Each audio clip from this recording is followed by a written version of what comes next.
সানডের জোড়া গোলে পুলিশ এফসিকে হারিয়ে শিরোপার আরও কাছে মোহামেডান স্পোর্টিং ক্লাব।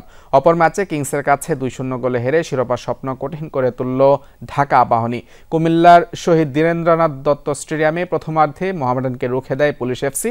তবে বিরতির পর ইমানুয়েল সানডের গোলে ডেডলক ভাঙে সাদা কালো শিবির।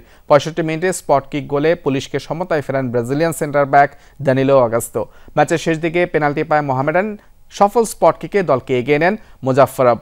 আর ইনজুরি সময় নিজের দ্বিতীয় গোলের সঙ্গে দলের 3-1 ব্যবধানের বড় জয় নিশ্চিত করেন সানডে। এই জয়ে 13 ম্যাচে 34 পয়েন্ট নিয়ে শীর্ষস্থান আরও সুসংহত করল মতিঝিল পাড়ার ক্লাবটি।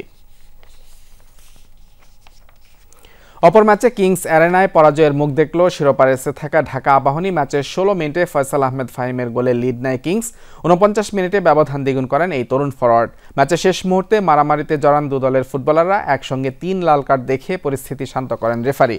লাল কার্ড দেখে মাঠ ছাড়তে হয় কিংসের সাদউদ্দিন ও সোহেল রানা এবং আবাহনীর শাহিন আহমেদকে, যে উত্তাপ ছড়িয়ে পড়ে গ্যালারিতেও। এই পরাজয়ে শীর্ষে থাকা মোহামেডানের চেয়ে 7 পয়েন্ট পিছিয়ে এখন আকাশী নীল শিবির।